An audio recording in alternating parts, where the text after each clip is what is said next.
Cipollone did appear voluntarily and answer a whole variety of questions. He did not contradict the testimony of other witnesses, and I think we did learn a few things, which we will be rolling out in hearings to come. President Trump's White House counsel Pat Cipollone testified to the January 6th committee on Friday. We're joined now by committee member Congressman Adam Kinzinger. Congressman Kinzinger, thanks for coming back to This Week this morning. We just heard Congresswoman Lofgren right there talk about Pat Cipollone's testimony. Anything more you can say about that?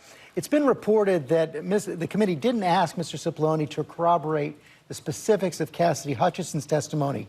What's the reasoning behind that? Well, look, it was an 8-hour interview. We went through a lot of stuff, and as Zoe said, he did not contradict anybody.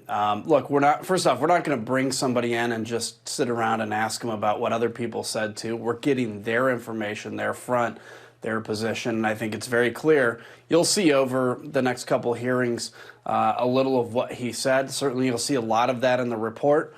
But at no point was there any contradiction of what anybody said. But the rest I'll have to leave to the presentation for the committee.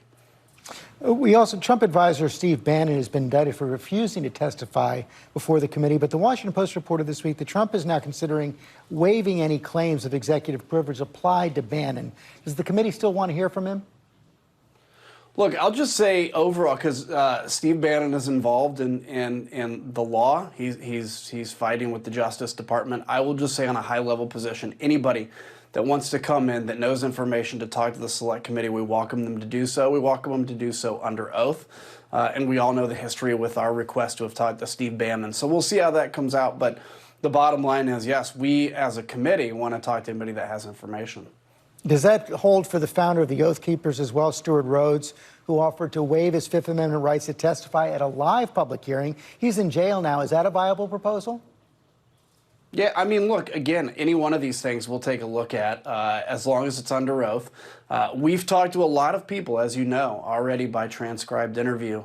And so I think what you're seeing for sure by comments like that and anybody else is they went from initially saying that this committee was nothing but, a sideshow, something that nobody was interested in, to all of a sudden, oh yeah, I want to testify publicly in front of it. We saw that the former President Trump, is very angry that Kevin McCarthy did exactly what Trump wanted him to do, which is pull off his Republican members of Congress. And so, because now he has 2 Republican members that aren't going to sit there and spew out the big lie. So this is an amazing thing for the American people to hear the truth. Most importantly, we just want the truth to come out so that something like this never happens again in this country. It doesn't appear to be breaking through Republicans. There's a lot of recent polling showing that the number of Republicans over the last year who view this as a legitimate protest on January 6th and not an insurrection has actually dramatically risen. How do you explain that? Well, look, I think on the margins, yes, it is puncturing through. And I think what's most important is, again, what does history say in 5 or 10 years? Because I can guarantee, well, I can get about as close as I can to guaranteeing that in about 10 years, there's not going to have been a single Trump supporter that exists anywhere in the country. It's like Nixon. There were a lot of people that supported Nixon until he was out of office, and then everybody was like, oh, nobody supported Nixon. I figure that that's going to happen. But the other thing is this. We live in a media environment where you get your media from whoever kind of reinforces whatever you already believe. And there is a profit motive on some of these media outlets to not say anything contradictory to what Donald Trump is saying. He's in essence a cult leader right now. He's a man that can stand up and say anything he wants.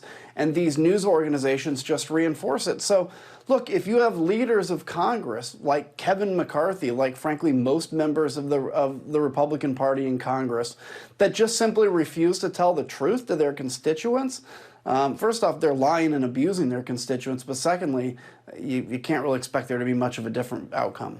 Kevin McCarthy's allies are promising to review the work of the committee if Republicans take control of Congress next year. Of course, you're not going to be in Congress. You're retiring. But does that concern you? No, not at all. In fact, well, I welcome them to see the work that we've done because, again, as was originally stated, we were supposed to have this in a commission where it was even, 50% Republican, 50% Democrat. Kevin McCarthy, after supporting it, opposed it. And then this committee was created. Kevin put his people on there I think the speaker rightly said, here's two that participated in the insurrection. You can't have that. So they were pulled. Kevin could have put two different members on. Instead, he pulled them off thinking he would sink the legitimacy of the committee, and it has done the direct opposite. This has been a bipartisan committee, and I'm very proud of the work we've done. So, yeah, I welcome any scrutiny. You'll be leading Thursday's primetime hearing with Congresswoman Elaine Luria. What is the focus, and will we be learning new information? Well, obviously, we'll save the new information for that hearing. But look, I think that we're going to really focus on what was the president doing from, in essence, the moment the insurrection started until he finally, hours later, put out the tweet that said we shouldn't do anything like this. Keep in mind, in the middle of that was the tweet that said, in essence, this is what happens when you steal an election. That Vice President Pence deserved this. So what we want to show the American people is what was the president doing during that time. The rest of the country knew that there was an insurrection. The president obviously had to have known there was an insurrection. So where was he? What was he doing? It's a very important hearing. Pay attention, because I think it goes to the heart of what is the oath of a leader. You have an oath to defend the Constitution of the United States.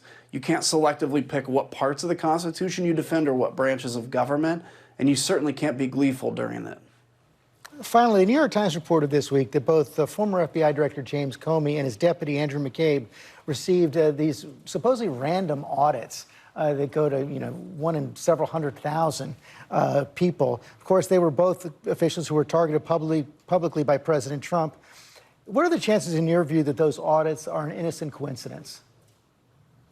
I mean, look, if you just take those math numbers, it seems very unlikely. I don't know, of course, the details of their finances and what could possibly trigger it, but nobody ever, for their political views, for anything, should be targeted or discriminated against by the IRS. And I certainly think it's right for the investigator to look into this in the IRS. And if there was targeting, there should be serious, not just penalties for the person that did it, but fixes for the system so nothing like this happens again. That's like third world stuff. That's not something we should do here in the United States. Congressman, thanks as always for your time. You bet. Hi, everyone. George Stephanopoulos here. Thanks for checking out the ABC News YouTube channel. If you'd like to get more videos, show highlights, and watch live event coverage, click on the right over here to subscribe to our channel. And don't forget to download the ABC News app for breaking news alerts. Thanks for watching.